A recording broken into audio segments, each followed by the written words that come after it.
They told me to wait. Hold position, Sergeant Vega, came the voice over comms. QRF is en route. ETA 45 minutes. 45 minutes. That was 3 more villages gone. Dozens more innocents dead. And the bastard I'd chased for 6 months, Saleh Farid, the ghost commander of the Black Crescent, would slip over the border and vanish for good. So I shut off my radio. Not exactly protocol. Not in any handbook I ever read. But the rules didn't survive places like this. The Korik Gorge stretched before me, a scar in the earth flanked by cliffs that clawed the sky. A single dirt path cut through its belly, the only way in or out unless you had wings or a death wish. Somewhere in that jagged maze, Farid was hiding, along with the killers who'd torched 3 hamlets last week. Intel claimed 15 to 20 hostiles. I had 30 rounds. 1 mag in my M4. No backup. No resupply. No grenades. No drones overhead. And no one coming for at least 45 minutes. But I'd survived worse. Delta didn't pick you for how you handled the easy days. I moved forward. The air was still, heavy with that morning mountain chill that clung like ghosts. Every crunch of gravel beneath my boots sounded too loud, too deliberate. My gear felt too light. No spare mags meant no room for error. 200 meters in, I saw them, footprints. Fresh. Too many. I knelt and studied them. Sizes varied. Some trained fighters, some fresh recruits judging by the boot patterns. I counted over 30 different treads. Definitely not 15. Not 20. Intel lied. And then the first shot cracked past my head. I dropped behind a boulder, stone fragments erupting like shrapnel around me. Fire raked the path from both cliffs. Tracers hissed like angry wasps. They'd been waiting for me. A trap. Professional. Precise. Not some ragtag ambush. This was military grade. Discipline, spacing, coordinated fire teams. I was surrounded. 30 against 1. No, more than that now. At least 40 based on movement across the upper ridge. I should have fallen back, but there was nowhere to fall back to. They were behind me now, too. Forward was suicide. Up the cliffs was open season. I had 30 rounds. I chambered 1. Let's see if Farid remembered how Delta fights. I pressed tight against the boulder, heartbeat steady, breath controlled. This wasn't the first time I'd been outnumbered. But never this badly. Not this exposed. Not this isolated. A machine gun opened up from the high ridge to my left, pecan by the sound of it. The rock face near my shoulder cracked apart in violent bursts. I ducked low, sliding into a crevice that gave me partial concealment. I had to move. But first, I needed to break their rhythm. I pulled the single frag grenade from my vest. My last one. Thumbed the pin. Held it 2 seconds. Long enough to deny them the chance to throw it back. Then lobbed it toward the densest muzzle flash I could see. It detonated with a sharp concussion, the kind that rattled your bones even through solid cover. Screams followed. Good. It wouldn't clear the field, but it might buy me 6 seconds. I ran. Hugging the cliff wall, I darted left, putting boulders and ledges between me and the machine gun. Short bursts from the M4 kept heads down. I wasn't shooting to kill yet, just to move. 2 fighters stepped into my path from behind a rusted metal barricade. One raised an AK. Too slow. I fired twice, double tap to the chest. He dropped. The second hesitated, fatal mistake. Third round. Gone. 25 rounds remaining. A new voice barked orders in Dari from somewhere above. Not panicked. Calm. Coordinated. They were repositioning. Adjusting fire lanes. I'd trained for this. Delta didn't teach you how to win fair fights. They taught you how to win ugly ones. How to break apart superior forces piece by piece until the numbers stopped matching. But I was short on time and options. I reached a rocky incline and scrambled upward, slipping twice before I found purchase. No good choices here. Just less bad ones. Higher ground meant wider visibility, better shooting angles. But also meant being seen. Didn't matter. If I stayed in the kill zone, I'd be dead before backup was even in the air. As I crested the ledge, I saw them. Black Crescent operators, tactical gear, clean formations, not insurgents, but trained soldiers. 30, maybe more. Surrounding the kill zone in textbook formations. And in the center, Saleh Farid, standing beside an armored technical truck, barking into a satellite phone, probably giving the order for the next village to burn. He hadn't seen me. Yet. I slipped behind a slab of rock and counted my blessings. I also counted my bullets. 25 left. 40 enemies, and one ghost target who couldn't be allowed to disappear again. I dropped flat behind a narrow ridge outcrop, the kind of position Delta instructors used in field drills to teach us desperation tactics. No room to move laterally, no retreat line, just a 270-degree view of the valley below and a few rocks between me and the end. Farid was still visible, pacing like a man who thought he owned the earth. His people were tightening their positions, sweeping the lower trail. They hadn't seen me climb yet, but the second I fired, that would change. I had to make it count. I slid the rifle across the rocks, keeping my silhouette low. Farid was at 140 meters, partially obscured by the edge of the technical. His men were spread, pairs, some solo, a couple MG teams covering likely approach paths. None were amateurs. I looked past Farid, scanning for the weakest point in their formation. A two-man patrol stood at the base of a boulder line, chatting. Poor spacing. Poor discipline. If I started there, it'd delay their reaction and maybe make them think this was a flanking action. I dialed my optic to 2x. Took a breath. Let it go slow. 2 shots. Both dropped clean. 23 rounds. Farid's head jerked at the sound. His phone hit the dirt. Fighters started barking and pointing. One fired blindly up the rocks. Too late. I repositioned before the echo faded, scrambling 10 meters to a new perch. Smoke rose from the grenades cratered down below, still working in my favor. Shadows flickered. I caught one trying to get a bead on me with an RPG. I squeezed the trigger once. The launcher fell from limp hands. 22. They were spreading, trying to triangulate. I needed chaos. I pulled my smoke grenade, second to last piece of gear worth anything, and tossed it into the open. It burst thick and fast, cloaking their movement, but also masking mine. I used it to slip higher again, past a split in the ridgeline, until I found a spot with real cover. 3 stacked slabs of limestone forming a natural shelf. This was where I'd make my stand. From here, I could see everything. Farid's command cluster, the patrol paths, even the backup teams emerging from a draw to the north. They were expecting a coordinated assault. Instead, they had me. 1 woman, 1 rifle, 21 rounds. And the cold calm of someone who had long accepted that death wasn't something you feared. It was something you met on your own terms. The shelf gave me about a 10-second window before someone spotted me again. I made them count. 2 targets, northeast approach, shoulder to shoulder, foolish. I dropped both with a tight 2-round burst. 19 rounds. I heard a call-out, Arabic-accented Dari. Sniper, high ridge, west face. That was me. Their response was swift. 3 teams broke formation to circle wide and flank my position. That meant they were trained. The bad news? I had no rear cover. The good news? They were underestimating my reach. First came a runner, reckless, firing blind. I waited. When he paused to reload, I ended it. 18. The others stayed low. I adjusted my angle, fired into the dirt near their cover, just enough to make them think they'd been bracketed by more than one shooter. It worked. They stalled, calling for backup. Down below, the machine gun nest opened up again, spraying the rock face like it was trying to dig me out with volume. I could barely breathe without dust coating my throat. I watched the pattern. 3 seconds fire, 2 seconds pause. The loader had rhythm. I waited for the 3rd cycle, popped up in the 2-second window, and fired into the flash of the muzzle. The gunner's body slumped forward. The loader reached for the weapon. I didn't give him the chance. 16. But I was burning ammo too fast. At this rate, I wouldn't last 10 more minutes. A shadow moved below. Farid, retreating toward the technical. 2 bodyguards closed in tight, ushering him away from the kill zone. I needed to stop him. I repositioned again, scraping my knees raw on jagged shale. Angled my scope just enough to catch the vehicle's driver. He was inside, engine already on. I fired once through the windshield. 15.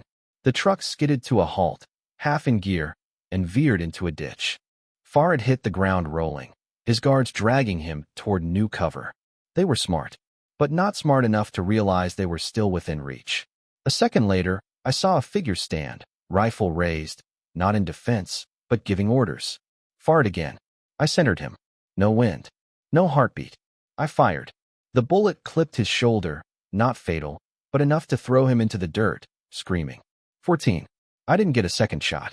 One of the guards pulled smoke. The other laid down suppressive fire as they dragged him behind a crumbled wall. I checked my flank. 2 hostiles were climbing, 30 meters out, zigzagging between brush. Too close. Too fast. I went to my Glock, took one down as he crested a ledge. The second froze, just long enough for my next rifle round. 13. I was bleeding now. Something sharp had sliced across my forearm when I rolled. No time to bandage it. The pain focused me. Farid's men were regrouping, rallying around his wounded body. 13 rounds. Maybe 2 minutes of fight left. But if I could keep Farid pinned long enough, keep him from escaping over that ridge, they'd never get the op back on track.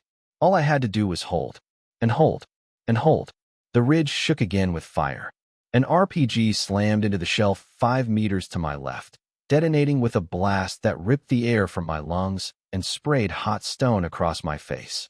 I was airborne for half a heartbeat, then slammed back to the earth, hard. The wind gone. Ears ringing. I opened my eyes to dust and blood. My M4 was gone. Blown out of reach. My left arm refused to move. Dislocated, maybe worse. My right hand still worked, but barely. Footsteps. Close. I dragged myself backward, one arm, one boot at a time, into the gap behind the boulders. My Glock was still strapped to my leg. I yanked it free and brought it up just as the first silhouette stepped into view. Confident, too confident. I fired twice. He crumpled.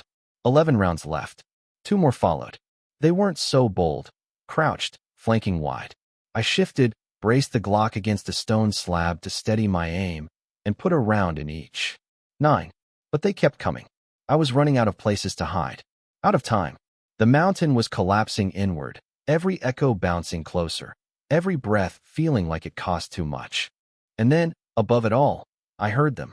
Jets. Faint at first, then unmistakable. F-16s. Warhawks. Salvation. I fumbled for my comms unit with my good hand, fingers trembling from blood loss and shock. Warhawk 3-2. This is Ember 1, I croaked. I'm on the West Ridge. Hostiles thick in the valley. Danger close. Say again, danger close. A pause. Then the calm voice of an Air Force pilot came back. Copy Ember 1. Mark your position and hold tight. We're making a show of force pass. I grabbed the flare from my belt, thank God it survived, and popped it. Red smoke curled into the sky. Then the sky screamed. The jet tore through the clouds just above treetop level, its afterburners splitting the silence with pure violence. Below, chaos. I saw fighters scatter, some throwing down weapons, others running full sprint toward the draw. I could no longer tell who was trained and who was terrified. But I wasn't done. I spotted my M4 lying half-buried in dust where the RPG had tossed it. Crawled. Inch by inch. Every breath felt like chewing glass. My fingers found the grip. The rifle was scratched, coated in ash, but whole. I rolled it onto a rock shelf, steadied the barrel with my knee, and scanned the valley. Targets were fleeing in every direction. 3 ran down the path, exposed. I squeezed the trigger. 3 clean shots. 6 rounds left. Ember 1, the pilot called. We have a clear target cluster on the North Ridge. Confirm no friendlies. I looked. It was Farid's fallback group. 10, maybe 12 fighters, all dug in around a satellite relay, trying to coordinate retreat. Confirmed. Hostile only. Cleared hot. I watched as the F-16 banked, dipped, and released its payload. The bomb hit like judgment itself. The ridge exploded. Fire, stone, dust, silence. And when it cleared, the command cell was gone. So was Farid, probably buried under half a mountain. A moment passed, then another, and I was still breathing, still alive. And I knew, so was the mission. The radio crackled again. Ember 1, QRF inbound. ETA 15 minutes. Status? I swallowed blood and dust, adjusted the comm with numb fingers. Alive. Barely. Hostile forces neutralized or scattered. Request medical on arrival. I'm not in great shape. Understatement of the year. My vest was torn, ceramic plates fractured.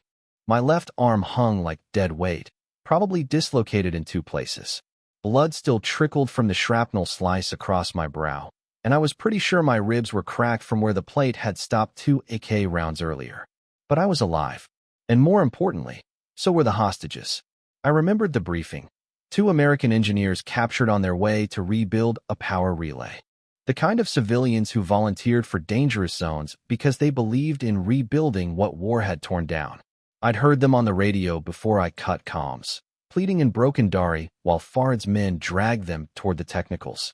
I couldn't let them become bargaining chips. That had been the decision point. That was why I shut off the radio. That was why I went in alone. And now, with the North Ridge bombed to ash and the kill zone eerily quiet, I knew it had worked. Command, this is Ember 1. Mission success. Confirm. HVT eliminated. Target Salafard is down. Another pause on the line.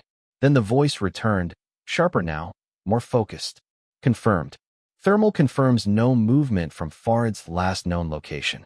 Hostage recovery team en route. Good work, Ember. I let the rifle fall across my lap and finally leaned back against the rock, my body catching up to the toll. Pain laced every joint. My arm was a furnace of fire and stiffness. My vision blurred at the edges, but I blinked it clear. The valley below looked like a war museum. Bodies scattered across the rocks, spent brass catching sunlight like gold flakes. The earth scorched where the bomb had dropped. And I was still sitting at the top, surrounded by the proof that I had walked into hell with one magazine and walked out not just alive, but victorious. 15 minutes. Just 15 more. I could hold on. I had to. I reached into a pouch and pulled the bandage wrap, teeth tearing it open clumsily. I rigged it around my left arm to keep it immobile, gritting my teeth through the jolt of pain. The kind of pain that reminds you, you're still breathing, still fighting, still here. The chopper arrived with the sound of thunder and salvation. Its rotors kicked up waves of dust and brass, sending the burnt remnants of the battlefield swirling into the air like ghosts. I didn't wave. Didn't have to. They saw me, exactly where I said I'd be. Slumped against blackened rock, wrapped in my own blood and sweat, rifle still across my knees like a dying oath. The medics came fast, 2 boots thudding against gravel, flak vests rattling. The first medic skidded to a stop, eyes scanning me from boots to brow. Jesus, how are you still conscious? Missed the memo on dying. I muttered, lips cracked, voice raspy. They didn't laugh. Just moved into motion, checking pulse, scanning for wounds, rigging the stretcher. Left arm's dislocated. Shrapnel near the temple. Breathing shallow, might be cracked ribs. Dehydrated. Shock. I wanted to say, you forgot the bruised ego and the killer headache, but I bit it down. They loaded me onto the stretcher like a relic from another war, fragile, scorched, but somehow intact. As they carried me toward the waiting bird, a shadow stepped into view. Major Logan Barrett, my team commander, the last person I'd expected to see on the LZ. He stared down at me, jaw clenched, expression unreadable. You cut your comms, he said flatly. Yes, sir. You ignored direct orders. Yes, sir. You walked into a fortified valley, alone, with 1 magazine and no extraction plan. Also true. Barrett's eyes scanned the horizon, then drifted over the carnage below. The burnout technical. The crater from the airstrike. The trail of bodies that marked my climb. How many did you drop?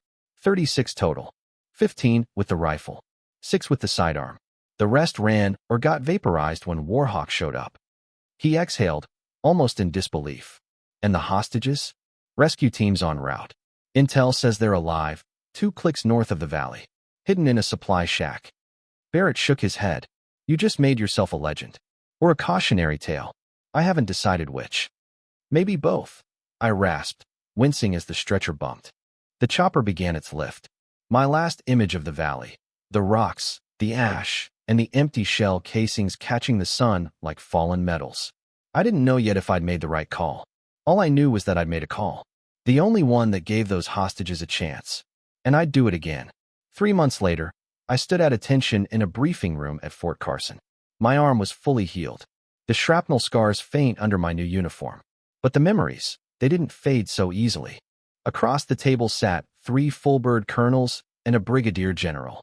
No names, just faces lined by experience, eyes like glass after too many years of looking at too many coffins. They'd watched my helmet cam footage. Now they were here to decide my fate. The general spoke first. Staff Sergeant Vera Holt, you disobeyed direct orders. You cut comms, ignored protocol, and executed an unauthorized solo engagement. Yes, sir. Any one of those offenses is grounds for court-martial. All three together? He leaned forward. You understand the gravity of this, don't you? Yes, sir. I do. He studied me a long moment. Then, almost reluctantly, continued. However, that word felt like a breath I hadn't realized I was holding. However, you also neutralized a high-value target who evaded us for months. You recovered 2 American citizens, confirmed alive and safe thanks to your actions. You engaged and held off a numerically superior enemy force, alone, for over 40 minutes under extreme stress. He turned toward the others, then back to me. Your hit rate with the M4 was over 90%. You performed shots under fire most snipers won't take under perfect conditions. You adapted fluidly, showed exceptional tactical awareness, and an unusual amount of resolve. I said nothing. He continued. You're a brilliant operator, but you're a terrible follower of orders. I gave the only answer I could. Yes, sir. There was silence. Then the general gave the verdict. You'll receive a formal reprimand for disobeying orders and disabling communications. It will remain in your file permanently. You will also undergo refresher training in radio discipline and chain of command procedures. The words hit like a body blow. That reprimand meant no promotion, no elite assignments, possibly the end of my career. But he wasn't done. However, he said again, this time with a slight tilt of respect, you're also being awarded the Silver Star for conspicuous gallantry in action. Your conduct in the Ninefold Valley engagement reflects the highest standards of valor and tactical excellence. He opened a blue velvet box, the metal gleaming like fire in the morning light. Wear it well, Sergeant, and try not to make me regret this. I saluted. Yes, sir. Dismissed, I stepped out of the room and found Major Barrett waiting in the hallway. Major Barrett stood against the wall, arms crossed, expression carved from granite. Nice metal, he said dryly. Shame about the reprimand. I shrugged with my good shoulder. Fair trade. He eyed me. You know, if those civilians had died, or if you had, this would have been a tribunal. Headlines. Debriefs with flags over caskets. But they didn't, I said. And neither did I. Barrett exhaled, pinching the bridge of his nose. You really went into that valley with just 30 rounds. 30, I confirmed. No spare mags. 2 smoke grenades. 1 frag. That was it. He shook his head slowly. What were you thinking? I thought about it, then answered. I was thinking that waiting for backup meant 2 civilians died. I was thinking that if Farr had crossed the border, we'd be chasing him for another year. And I was thinking, if I let that convoy disappear, I wouldn't be able to look myself in the mirror again. He didn't reply, so I kept going. I trusted my training. I trusted my instincts. And I knew I had 1 shot, 1 narrow window, to make it count. You did, he said. Barely. I gave a half smile. Barely's still breathing. He chuckled once. You're either the most reckless operator I've ever seen, or the most effective. Maybe both. Definitely both, he muttered. We stood in silence a moment longer. Then he added, You're redeploying in 4 weeks. Full team. Full support. Standard protocols this time. Yes, sir. And Vera. I met his eyes. Don't ever make me have this conversation again. I nodded. No promises, sir. But I'll try. 4 weeks later, I deployed again, this time with the full weight of Delta behind me. 4-man team. Proper resupply. ISR drones in the sky. Air cover on standby. Ironclad rules of engagement. Full radio comms and a clear extraction protocol. The mission was surgical, clean. We hit a supply cache outside Herat, neutralized a mid-level bomb maker, and exfilled without firing more than 6 rounds. It was everything command wanted, efficient, professional, by the book. But nobody talked about Herat. They talked about Ninefold Valley. About the operator who walked into hostile territory with 30 rounds, no backup, and came out alive with a confirmed HVT kill and 2 hostages rescued. They talked about the ridge where I made my stand, where I shot until the sky brought fire. They called it Holt's line, now, half joke, half legend. New recruits whispered it during training. Instructors quoted it when explaining what not to do, then followed it with a grudging nod, and, but if you do, make sure you're damn well ready to finish it like she did. It never sat easy with me, being a legend. I didn't feel like one. I felt like someone who saw no other option and moved anyway. I still walked with a slight limp when the weather turned. Still wore the scar above my eyebrow like a hidden stitch in the fabric of who I was. Still woke sometimes to the echo of that RPG or the scream of jet engines above. But I never regretted it. Not one round. Not 1 second.